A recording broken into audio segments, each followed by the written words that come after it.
Well, I picked up a few things off of eBay and a couple of yard sales. I also got a few things from Kijiji. I thought I'd show them to you. I haven't done a video in a while, so I thought I better get off my butt and do one. So the first thing I picked up is this Brother printer. And this one was a freebie, and the only thing it needed was ink. And luckily, I had some ink right here that I picked up on eBay for $13. And this was shipped out of China, so it took a while to get here, but I've had it for a while anyway, so yeah, that was a good deal, and that's a damn good working printer. Another thing I picked up is this iPhone 4S. Unfortunately, it doesn't work properly. There's no battery in it. I bought a new battery on eBay, and I have a new battery connector coming, and I'm hoping that's going to solve the issue, so hopefully it will. I traded a netbook for that, and the netbook wasn't that great. It needed some work, so I figure that's a fair deal. So now let's go over to the table and I'll show you the other things. Alrighty, so I switched over to the tripod for this one because there's quite a few things here, and let's start out with some of the small stuff.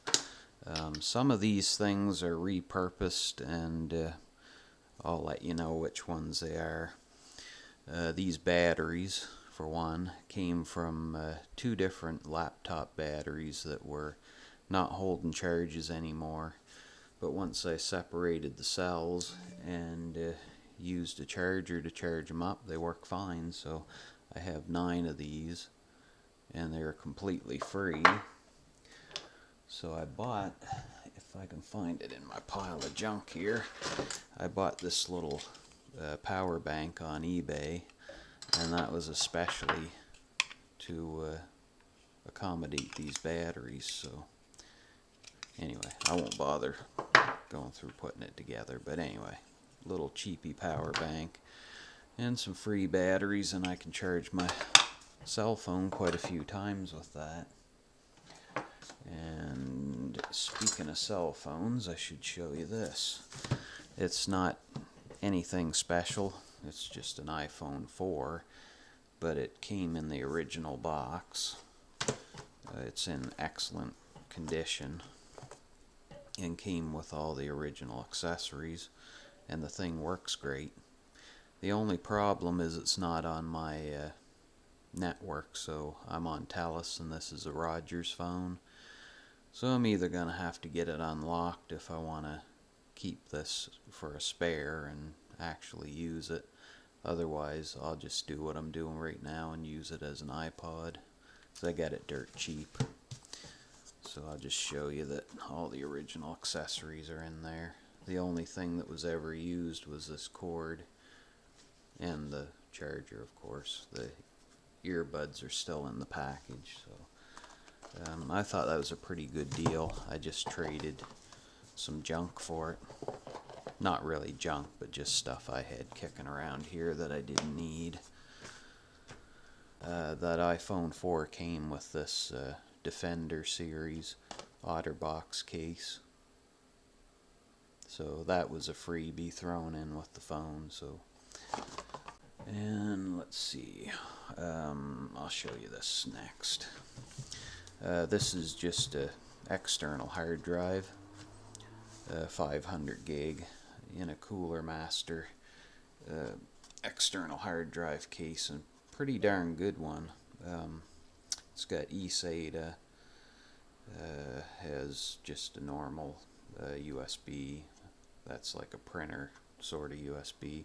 And then it's got two USB 2.0, I think, that you can actually plug anything, flash drives and stuff into. You have 2 extra USBs, so that's pretty good. I got that for $10.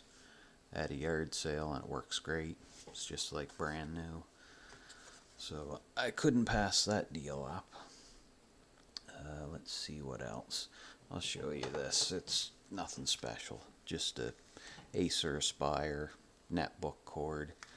Picked that up at a yard sale for $1. You can always use these things. Can't have too many.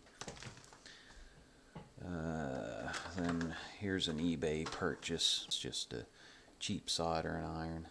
I have a soldering station right there, but if the ceramic element ever goes bad in that, I need another soldering iron to solder a new one in, so figured I'd pick that up. That was $5 on eBay.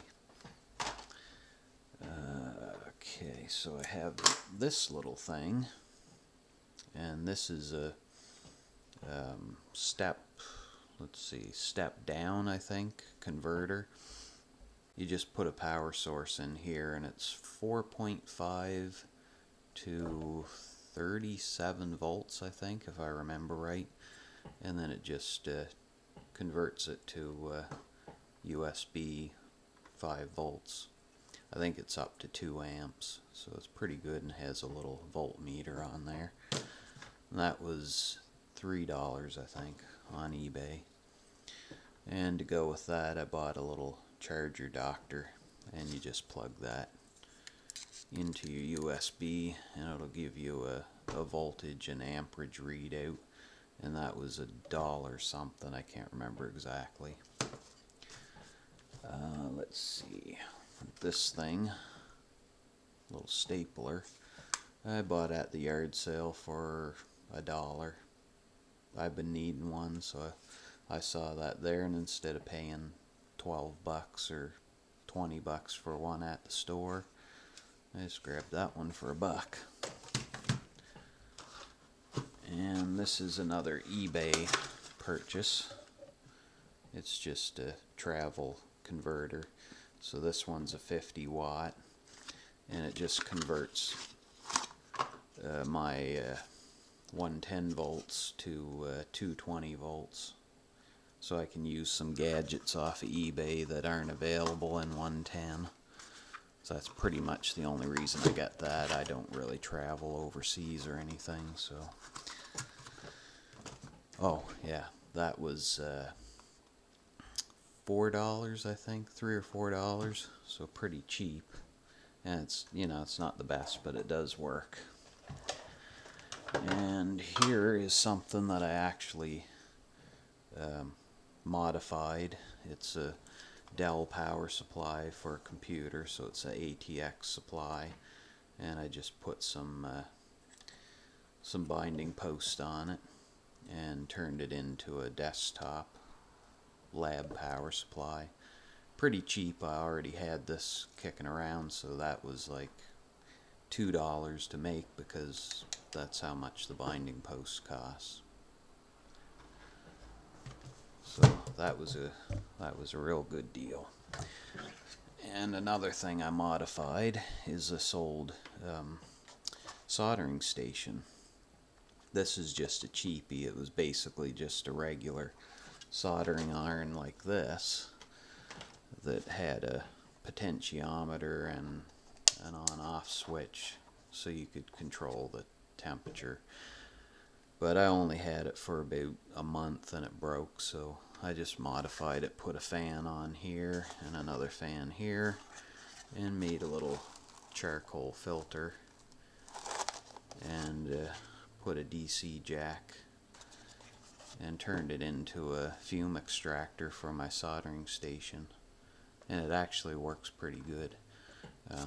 I'll probably be doing some soldering videos in the future, and you'll see this in action. So that was more or less free. I had all of these kicking around, so it probably cost me $1 something, I think, for the filters. I got a big sheet of the material that I used to make the filters, and they were only 99 cents on eBay, so that was pretty good.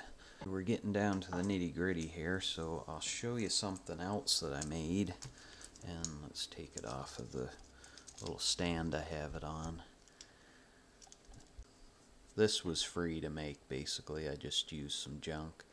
So it's just a little portable helping hand. So if you want to solder some wires or some small parts that you can't really get to balance properly on your desk or whatever, clamp them in there. And it's just made with a couple of scrap alligator clips with some leads. These are leads that were cut off of components. I just soldered the lead onto the alligator clip and then soldered the other end of the lead into the little piece of scrap circuit board, and I drilled a hole in the middle, and that hole is for mounting this thing on a little mini tripod, and it comes in really handy. Obviously the alligator clips are rigid, so you can't really adjust them, but I haven't found that I needed to adjust them. So I just screw that on there like that, and it's ready to go. And that's pretty much the perfect height, but if you really need to, these lags extend. So that's nothing fancy, and it was free, but it's really useful. I picked up another thing at the yard sales on the weekend, pretty darn cheap. This was $6, and I've been needing one and wanting one for a while, but I just didn't want to spend the 40 bucks or whatever to buy one of these. So I'll show you real quick what it is. I'm not gonna take everything out of the box, but that'll give you an idea. It's a Weller pistol grip sort of soldering iron, and this is 100. Let me take this out so I don't get that wrong. I'm pretty sure it's 100 watts. Yeah, 140 / 100 watts. Weller 8200, and this must be the tip that they used a lot because it's in really bad shape. But overall, the soldering iron doesn't look like it was used at all. It's still nice and shiny. No, no tarnish from burnt marks or anything. And it came in this little case with all the original accessories and even a full spool of solder and a couple of tips, if I can get the damn thing out, and even has the original wrench, which most people would probably lose, but that guy didn't. And there's a pick of some sort here and a flux brush. And the last item, and probably my best deal at the yard sale this weekend, is this little drill. I have another one up here. It's not really a drill, but it's a little screwdriver that I bought at Canadian Tire for 10 bucks. And I use this all the time for computer work. And it comes in really handy, but I don't have a good cordless drill. So I saw this at a yard sale, and it came with 2 batteries, the charger, and these are actually LiPo batteries, so they'll be easily rebuildable if they ever go bad. But anyway, let's put the battery in. It works perfect, and these batteries hold a really good charge. And this thing was 50 cents. The guy was selling pretty much everything he had at the yard sale for 50 cents. So I couldn't pass this up. And it even came with a bit.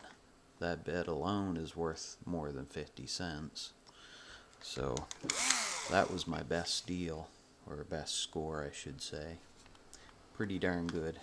But anyway, I guess that's enough of showing you all this junk. So I'm gonna go, and if I find any more good deals, or if I can get this iPhone working, I'll do another video about that. So anyway, you guys have a good day, and I'll talk to you later.